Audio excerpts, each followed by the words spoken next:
Welcome back to Ambition Today.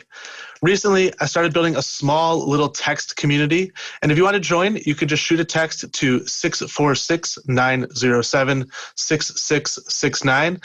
Send anything, and I'll send you a message right back. It's pretty cool, and I'm excited to kind of get into this a little bit with everyone and share this experience powered by community, which is awesome. It's free, and I've been sharing some of my exclusive clips from this podcast, especially the bonus segment around what is everyone's best piece of advice. On this episode of Ambition Today, we are joined by the one and only Jeff Wald. He is the founder and CEO of WorkMarket, and he's also the author of The End of Jobs, The Rise of On-Demand Workers and Agile Corporations. This is Ambition Today. These are the entrepreneurs, creators, investors, and builders who ambitiously change to the world. Explore the hardships and heroisms of everyday life while we reveal the key moments to leave behind a lasting legacy. This is Ambition Today with Kevin Siskar. What's up, world? I am Kevin Siskar, and you are listening to Ambition Today. Today, we're joined by Jeff Wald. He is the founder and maybe former CEO of WorkMarket as of Monday.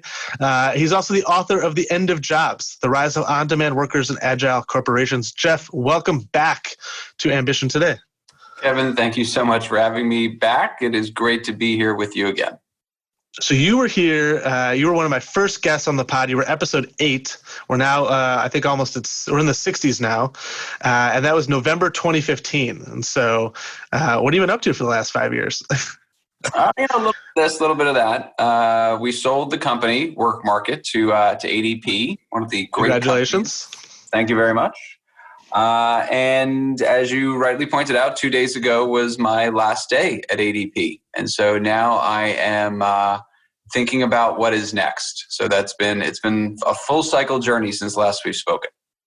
That's amazing. So what was that process like, right? I think in the last episode, and for those listening who want to check it out, they can go to episode 8. We kind of explored your backstory and your journey, up to 2015 as a founder. What is having your company acquired like? What has that journey been for you? I will tell you, when we had the final board meeting, should we sell the company or not? Because the investors are willing to put another $25 million in and for us to go for another 2 years. And I remember taking a very long walk with one of our lead investors, and he just said, you've been very quiet during this board meeting. How come you're not saying more? And I said, I'm just so conflicted. I've been building this thing at the time for 7.5 years, and I want to continue it in some ways, but in other ways, I'm just exhausted. And the idea of not having to worry if I'm going to make payroll and not have to worry about all these things is very appealing. And obviously the idea of monetizing was very appealing. And I wanted to be mindful of the team and what they'd signed up for. And I was also very mindful of the market, Kevin, and where the market of on-demand labor was going. There was a lot of regulation that was being talked about that has subsequently been passed. I think is when is this, just to kind of set the stage time-wise? This was 2018. Early 2018 is when we made the decision and closed the sale. And I will tell you, there is not a day that goes by that I am not very glad we made that decision. That all of the challenges that have occurred at the company, whether it's obviously COVID over the last 7 months or so, or whether it is the regulatory environment and how substantively it has moved against the on-demand market. California AB5 is probably the law most well known to your listeners, but California AB5 is the tip of that iceberg. And that has created a lot of challenges. Now, WorkMarket's performed great under ADP's leadership, but if we were independent, the amount of sleep I'd be losing over this, I'm just so grateful to have been a part of ADP. And then the leaving has been the more emotional thing. Look, if we had been doing this in an environment that was not COVID, and last Friday I was leaving the office with like a little cardboard box filled with my stuff, like saying goodbye to people, I would have been crying just nonstop. I just would not have been able to do it. I would have been a mess. But here, I just shut my computer down on Friday. The next day, I actually opened a different computer and logged into a different account, and I just continued about my day. So it was a lot less emotionally jarring, but that is not to say that it was not emotionally difficult. It was not wonderful to get all the emails from people saying how much this company has touched their lives. And when people ask me, what's the best thing about your journey at WorkMarket, I usually start rattling off some names. People are like, what are you saying? I said, oh, those are the people whose careers have substantively been impacted by WorkMarket. Some of them are still at the company. Most have left and now run groups, started their own companies and things like that. So to get the emails from them to say how important WorkMarket was in their journey has been great. And there may have been some crying with that. Yeah, that's awesome to hear, though. That's great to hear that people look back on their time fondly. That's not always the case, and so I think that's a testament to the leadership. And so that's awesome. Where is WorkMarket today, as far as size, scale, from 5 years ago? It is probably about 3 times the size in terms of the amount of work processed. We're processing well over $1 billion worth of work each year. Wow. Probably 3 times in terms of the number of companies. There are well over 1,000 companies that utilize the platform today. In terms of employees, we're probably about twice the size, but it's tough to say though, because so many functions are now orged into ADP that, right. Technically there's only one finance person at WorkMarket, but there are probably 7 finance people within ADP that work on WorkMarket stuff. So it has become difficult to say on the team size. But I will tell you this, we are 100% remote. We no longer have an office in New York. Oh, yeah? Yeah, no, the lease actually expires today, but we got all of our stuff out. That was a great office. You invited me for a few parties I was fortunate to attend. That was a great office. I was certainly sad to not have a going away party in that office, away for me and going away from the office. But we are now 100% remote, which has worked great. I mean, just great. And at some point in 21, ADP will get a new office in New York City, not just for the WorkMarket team, but for other groups within ADP. And my team, or my former team, will go back. And I very much look forward to the post-COVID world in which we go back and have a big office opening party. And I look forward to seeing everybody, and that'll be an awesome day. Yeah. What has the going remote experience been over from February to now? I'm actually teaching a class on this that's going to be going live soon. So I've been spending a lot of time thinking about this space. I mean, is it just set up Slack and then everyone just kind of goes home, or are there's unique, special ways or things that you changed to cater, relationships between direct reports or other nuances that you've specifically done to make remote work? There were a few things that I think we did incredibly well, and it's something that I do think about a lot when I think about the future of work and all this other stuff. What I would say first and foremost, Kevin, is to the extent that you have a well-codified culture, you are able to more effectively engage in a remote context, in a distant context, in whatever context you have, because people understand who you are, why you're there, and where you're going, and what you stand for. And if your team understands that about your company, then they'll be fine in whatever context, right? So we spent a huge amount of time writing the WorkMarket culture document that is very clear about who we are, why we're there, where we're going, what we stand for, and importantly, the policies and procedures, the behaviors that back all that up. Because otherwise, you can have a value of transparency, but if you don't do anything about that value, if you're not constantly having, team meetings and doing all those things, then your value doesn't mean anything, right? It's just a word on a piece of paper. So companies that are very good about defining that culture, codifying that culture, I think have made a transition to remote work a lot more smooth.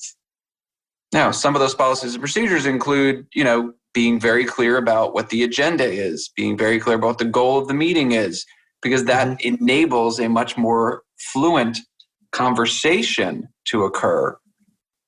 I got to tell you, in our last interview 5 years ago, you said that at the start of every meeting you ask what the goal of the meeting is, and I took that, and I've been doing it for the last 5 years. If anyone books a meeting with me on Calendly or whatever, I always ask, what is the goal of this meeting?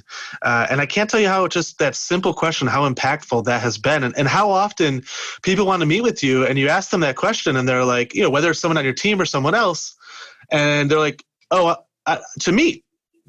Yeah. No, well, it's the goal of the meeting. Like, why are we doing this? Why are we going to spend an hour doing this? And that is a powerful, but such a simple question. And I would encourage anyone listening, anytime you have a meeting, just ask the other person, what's the goal of this meeting? And if it's not clear and it's not obvious, don't do the meeting. 100%, dude. Like 100%. It's funny because people are very thankful. They'll come in and they'll be, even friends that come in and meet with me or now Zoom with me. Like, all right, what's the goal? What do we want to accomplish? Like, what do you mean? I was like, well, we have a half hour. And when this half hour ends, I want to make sure that we've gotten what you wanted to achieve. And they'll say, oh, well, I really wanted to get your advice and get, a bunch of introductions. I was like, great. Now walk me through it and I will make sure before we leave this meeting that we have gotten that and I have set up 3 introductions for you. They're like, oh, awesome. Right? Like it removes the burden from them about what they wanted to ask or this or that, or hey, I really wanted to ask, if you'd be on my advisory board. I really wanted to ask if you'd invest in my company. Okay, I understand. Dive in. Yeah. Right? It brings clarity. It's super important. That makes a lot of sense that as far as going remote goes, enforcing that strategy would be super effective. Is there anything else, culture document, so that sort of structure, anything else that you found incredibly effective for taking teams remote? This last thing that I found incredibly effective, what we call social squads, where we broke the entire company up. And we'd done this years ago. 6-7 years ago, we've had these things. Social squads are cross-functional, cross-office, cross-everything teams where our entire company is broken down into 7, might be 10 teams now. And we will do an event at least once a week. And that might be a remote trivia night, a remote family feud, a remote whatever. And that is allowed. And all the teams are in their Slack channels and they're all kind of going back and forth with each other to come up with the answer. And then, the one person that's the representative on Zoom is answering. And it has been so fun. And it has helped the teams remain keep cohesion and brought a lot of levity. But again, because it's cross-office and cross-functional, allows people to build relationships, with a developer in Toronto or with a customer support person down our office in Orlando. So that has been great. It worked very well pre-COVID, and in a remote context, it's actually been a huge, huge benefit. Yeah, I love that. That's a great segment, and I've seen that work in a few other organizations like NextJump, for example, just stuff like that. That's awesome. Well, let's while we're on the topic of going remote and changing jobs, you're an author now. You just wrote a book, The End of Jobs: The Rise of On-Demand Workers and Agile Corporations. Why did you write this book? Well, I wrote the book because I was very frustrated with people making predictions on the future of work, a world where WorkMarket was right at the center of. And people would make predictions about the future of work without any evidence. And when I think about the evidence in the world of work, I think about 3 things. I think about the historic patterns about how companies and workers have come together. I think about the data, not only around the history of work and data trends that have persisted, but the data around the world of work today. And I think about how companies actually engage workers. People think, oh, companies just try to go to the cheapest labor source. No, that is not the labor force planning that occurs on a multi-year strategy session. They don't just go, find the cheapest workers, meeting done. That's right. Not how companies engage workers. And so people that made predictions without that corpus of evidence, I found very frustrating. And so I started to write the book very focused on the on-demand market, because when I first started WorkMarket, everyone made the prediction, or I shouldn't say everyone, the prediction was said by everybody that, by 2020, 50% of the labor force is going to be on demand. And I remember hearing that, and I was like, why? No, that's not remotely going to happen. But dude, everybody said it. Everybody. Yeah. Every conference you went to, and I'd be like, who started this? Who came up with this shit? It was based on absolutely nothing. And it obviously did not come remotely close to being true. But I started to write a book around that, and then I just evolved it into the entire world of work. Because as we stand in the beginning stages of what some are calling the fourth industrial revolution, in the book I call it the first services revolution, it is important to understand how companies, workers, and society came together over the first 3 industrial revolutions so that we can better think and prepare and make predictions about how this fourth industrial revolution or first services revolution with the robots and AI will play out. And so I did a little bit of snooping here. So those first three steps are mechanization. That's still not right.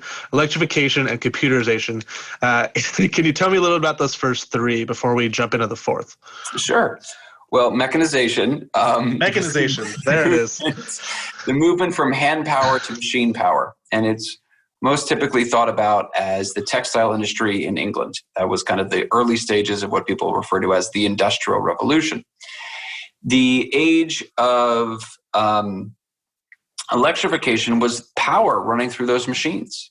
And the machines, being able to run kind of starting to be on their own with, an operator. And it was the birth of the first large companies because of the capital investment necessary to build the infrastructure around moving electricity and power and housing these big companies that could own these big machines. And then the third, the age of computerization, is the creation of an entire digital world that just didn't exist. And it's also the first stages of what we think about as automation. People don't think about the weaving loom as automation, but that was automation. That was a massive increase in a process that was taking a repetitive high volume task and allowing a machine to do it more efficiently. And so those are the three steps, and each time a huge amount of power in this power balance between companies and workers accrued to companies, and companies tended to abuse that power. We go into the book into a lot of examples of abuse. And then what we see historically are the counterbalancing forces of regulation, the social safety net, and unions rise to help bring some semblance of stability. And those same things are starting to happen now. We're seeing regulatory response to automation, to job loss, to the on-demand economy.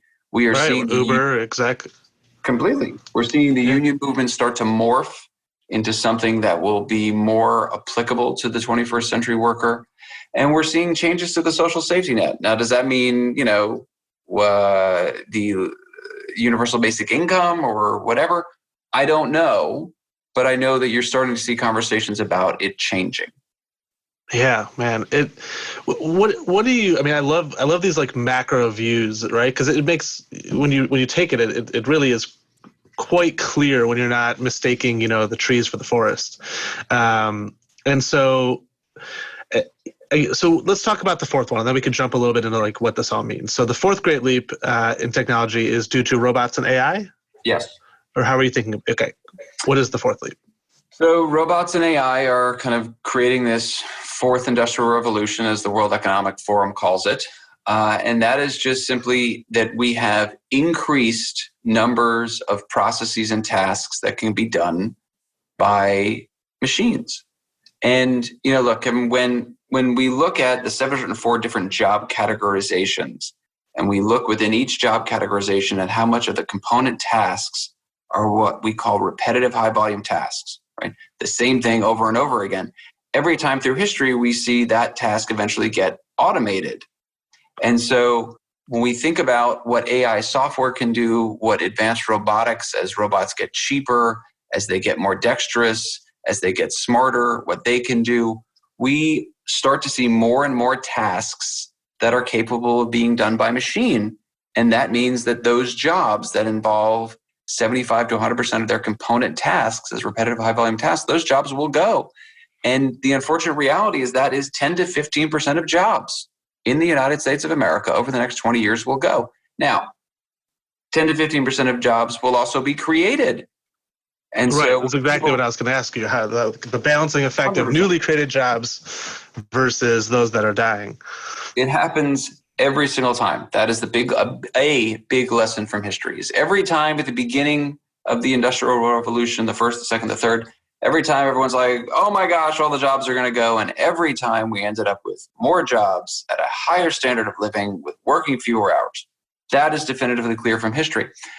And there is no reason to think that it is different this time. And when people say there's no reason to think it's different this time, I say, yeah, I agree with that. However, let's not gloss over the fact that the transition from the beginning of that Industrial Revolution to the end of it was a shit show. It was a very, very difficult transition for society. Kids were burning in factory buildings, and right in New York, right? And it's it was a total shit show. You're right. Yeah, look, these are times of revolution in countries. Governments were overthrown because of this stuff. So to pretend that the transition is easy is folly. To pretend that we don't have any way of making the transition easier is also folly, right? We can do a good job of helping people transition from the jobs that are dying to the jobs that are growing. Historically, we have not done a good job of that. And you can think about the manufacturing workers in the United States. Manufacturing employment in the United States went from 20 million at its peak in 1980 to 12 million today. And, politicians can rant and rave about environmental policy and trade policy all they want. The massively biggest variable and the reason for that job loss was automation. It was robots doing the work. We produce twice as much in an industrial output in this country today than we did in 1980. We just do it with fewer workers. But we did not provide the retraining necessary for those workers. We just did a terrible job of it as a society, and those workers went on to disability rolls, went on to other social welfare programs, and became very disaffected. And doing that for 8 million workers was terrible, and I would say led to, in a lot of ways, our current political environment. Because people get angry when, they don't have work. But doing it for those 8 million workers and doing a poor job was one thing. Doing it for 25 million workers is something that I hope we can avoid. And when I say doing it, meaning letting them down. So let's not let down those workers. Let's focus on retraining. So let's not to jump into politics, but this is America. It's a capitalist society, right? Resources don't get allocated unless they make a return on the dollar. And so how should we be thinking about retraining, right? How does that actually get implemented, without, you should work harder, you should go get a job, how do you strip the politics and the bullshit out of it? And how do you actually, for the next decade, set up these policies to support a strong future and a strong U.S. economy or any country economy in 2030, 2035? So I will tell you, short answer is nobody has any idea. I mean, let's start with that. Fair. Nobody's got any idea. But there are things that give me a lot of optimism about this. One are new technologies that are coming on stream.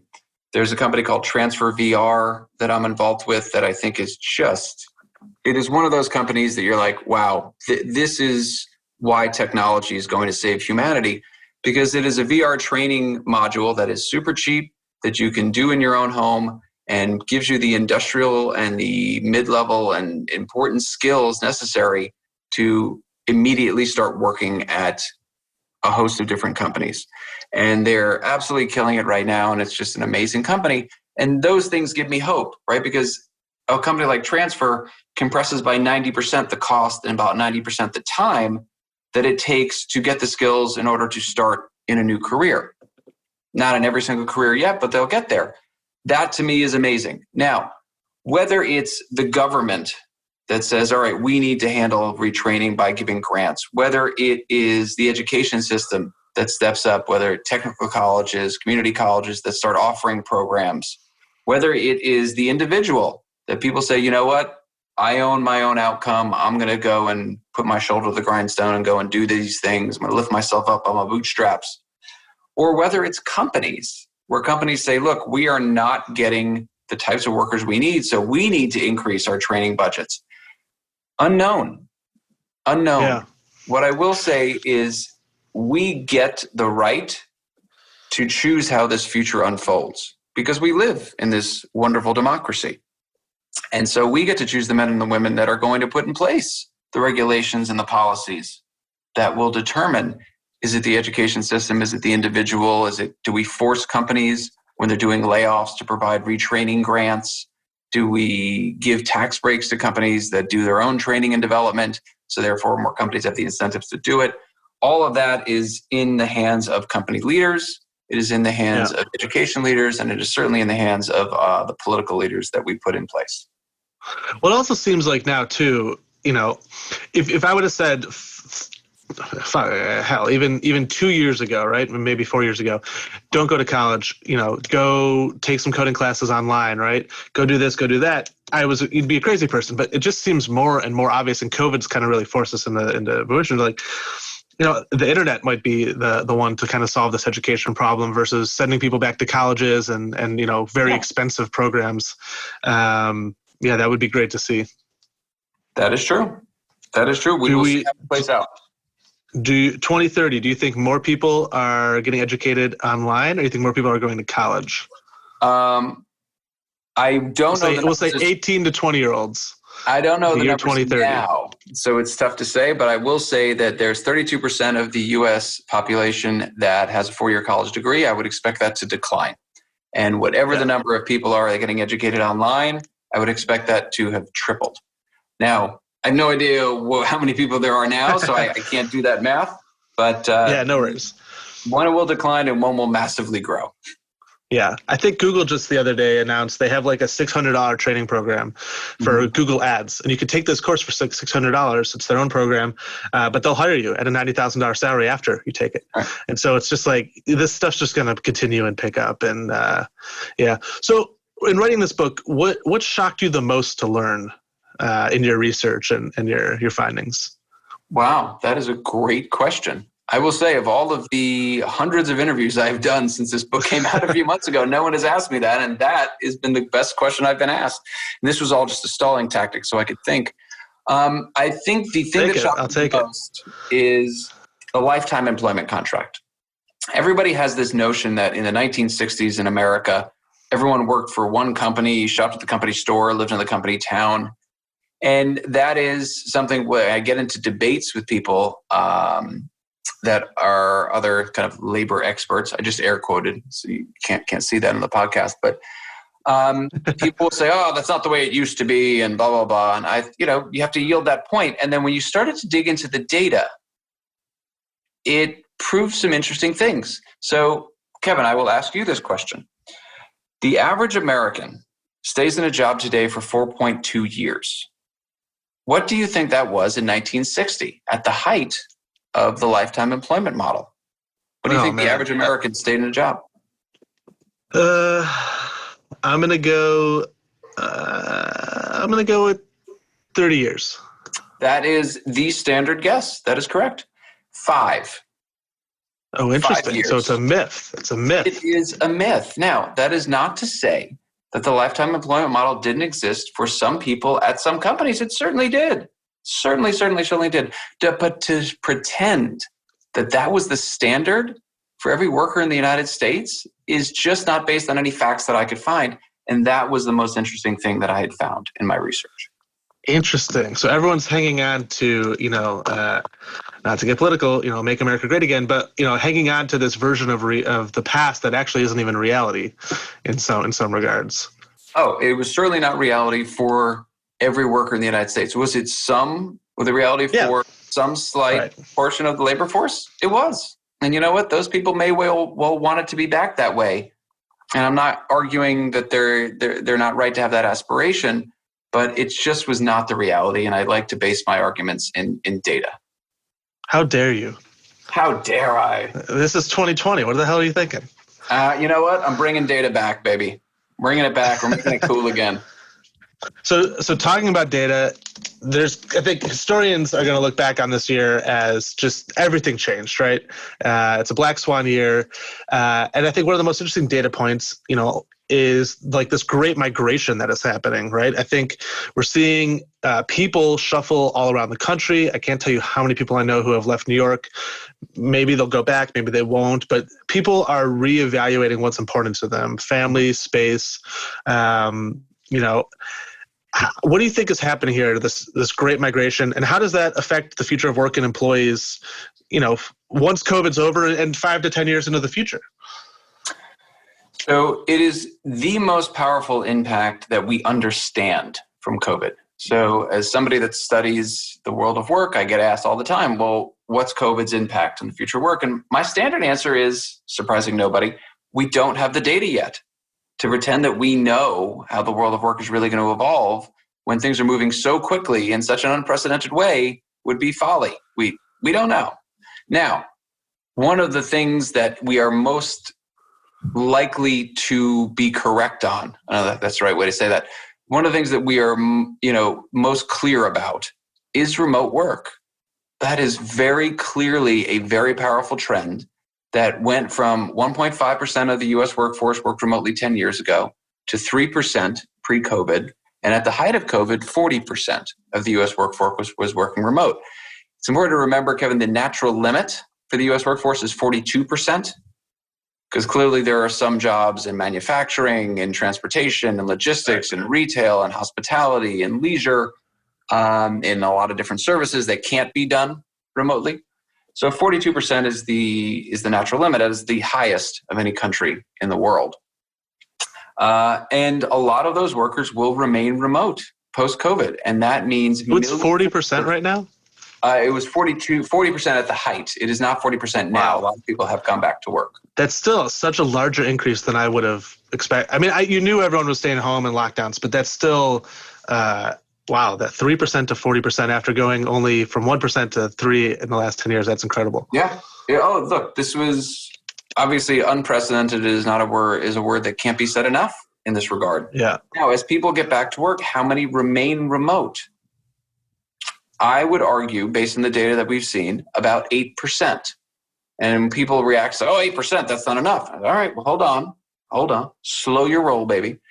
8% is important in its context of 42% is the natural limit. So 8% represent about 20% of the people that can work remote will work remote, point one.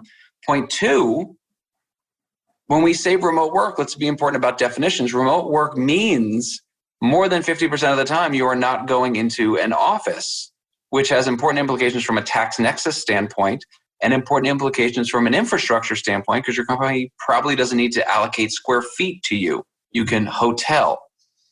So if you ask me how many people are going to have flexible work arrangements, well, they'll come to the office, maybe every other week, they'll spend 2 or 3 days a week or something. Yeah. Then you're talking about 25 to 30% of the labor force. A lot of people are going to do that because, Kevin, if somebody said to you, a year ago, hey, I'm going to work from home next Friday, you'd be like, all right, so you're going to be at the beach, like you're just taking a 3-day weekend. Now, when someone says I'm working from home, people say, oh, okay, cool. I'll see you on the 8 a.m. Zoom and I'll see you, the 3 p.m. team catch up. And everybody knows that you will actually work from home. So many more people have a flexible work arrangement. But back to your point, look, when you move from 3% working remote to 8% in the United States, that's 8 million more people. That is to say that 8 million people no longer need to be within striking distance of the office. However, most remote workers still do live within the distance of the office or where they can get to the office in a reasonable commute, because it is not 100% remote work. People want to come into that office and see the team every now and again. And so the migration pattern will stay within some sort of reasonable striking distance of the major cities where this agglomeration effect happens, where companies tend to locate because people are there and they have all these skills and blah, blah, blah, blah, blah. So I don't think you're going to see a massive impact of this where you have substantial sustained movement away from large city centers. You will have movement away from the direct city center, but I think that it will be a slow and steady movement, not a huge migration. One of the things that I think is interesting, and I think one of my predictions, I don't know if it'll come true, but and I'll get your take on it, is I think this will be good for second and third tier cities, right? Because you're going to have a lot of people who are leaving New York, LA, San Francisco, right? And for other reasons, COVID kind of was like the straw that broke the camel's back, but really,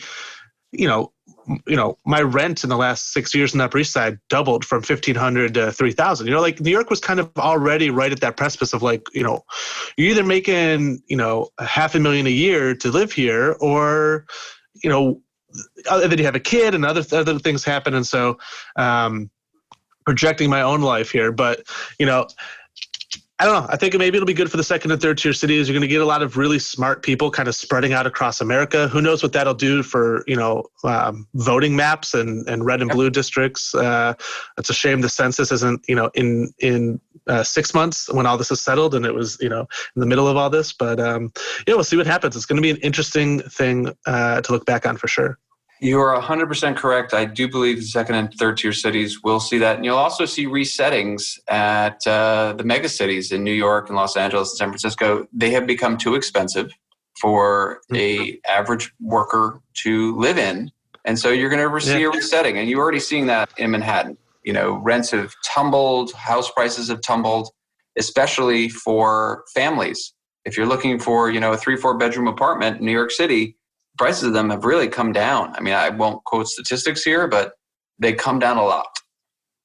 In some ways, I think it's great too. I remember like 3-4 years ago, even me and my wife were walking through the Upper East Side and we're walking down 3rd Ave and almost every storefront is vacant. Yep. And why was it vacant? Because every landlord had just raised their rent $15,000 a month and was holding out for a Sephora, a Duane Reade, a Walgreens to come take that spot.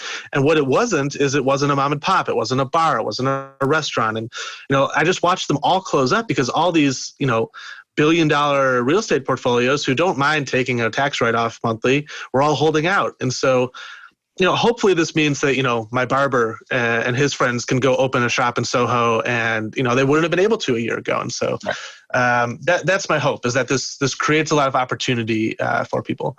Well, we're running out of time here, but I want to touch base on one more thing. So you created a prize with this book. You talk about the Future Work Prize really quick? Well, one of the things. Why'd you do it? I did it because I needed an incentive to give to people to contribute to the book. And here's what I mean by that. Okay. Look, writing a book sucks, man.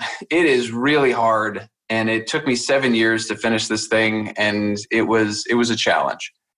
I appreciate that most business books just repeat themselves and say the same thing over and over again. I do not like to repeat myself. If I've said it once, I feel like I've said it enough. And so my book was only 150 pages. And I had come up with the idea to ask a host of other experts on the future of work, the men and women actually creating the future of work, if they would write a short essay for the book. And that all got incorporated in chapter 10. 20 of them submitted in their future of work applications. And I remember coming up with this idea right around the time I heard the founder of the X Prize speak. And I thought, I'll do the same thing. And so I put out a $10 million prize. Now, it doesn't get awarded until 2040 because we have to see who's correct on their prediction. Yeah. So this will be the one context in which I root for inflation. But I was so fortunate that people like Carl Camden, who ran one of the largest staffing firms in the United States, Andy Stern, who ran the largest labor union in the United States, the former CHROs of Northrop Grumman and UPS, and so many other people that are really shaping the future of work wrote their visions down for what they think the world of work looks like in 2040. And it was such a gift, and they're so amazing, and it's my favorite chapter far and away because they just have such different visions of where the world is going to go. There are some visions that are very dystopian and should, scare people in terms of how the robots and AI and this fourth industrial revolution play out. There are some visions that are very utopian, that are very much the Rosie Jetson scenario where people are able to focus more on leisure and family and arts and sciences. And that's wonderful and gives people a lot of hope. And there's actually one prediction that's just basically, it's all the same. Here's where I think all the statistics are. It's basically where we are. No, this didn't happen. That didn't happen. All that's bullshit. Okay, we will see who is correct. But it was super fun, and I was super honored to have all these people along for the journey. That's awesome. Well, we are almost out of time here, but where can people go check out and pick up this book? Well, we were very fortunate to hit number 1 in all of Amazon's HR categories, and so Amazon is still... Congrats. Thank you. It didn't last. Amazon resets their rankings every hour. So there was a solid week where we were killing it, and now we're like, number 7,623. But not that you're counting. No, I do check every day. But, Amazon is still the best place, but it is available wherever you find books. It's on Barnes & Noble, and I believe that we have some bookstores open here around the country. It is in those bookstores now. So I look forward to heading to the Barnes & Noble in Union Square at some point and finding my book on the bookshelves, which is one of the great thrills an author has, to actually see their book there. So I'm excited for that. Nice. I'm excited for you. I've had a few authors on the podcast over the years, and you go to the airport and you walk into Hudson News and you see someone's book on the shelf. You're like, no shit, I know that person. It's a cool thing. It's a cool thing. So congrats on finally getting the book out, and I'm excited for it. Well, thank you, Jeff, for joining us again. We're going to take one more question over on the back channel, asking you what the best piece of advice you ever learned is. If you want to hear that answer, you can go to syscar.co/A list and you can check it out. But Jeff, thank you again for taking the time, and we will hope maybe talk to you again in 5 years, I guess. I hope we speak again before then, but thank you so much for having me back. All right. Thanks for listening to Ambition Today. Be sure to visit syscar.co to get all the information from this episode and more great content. Until next time, stay curious, everyone.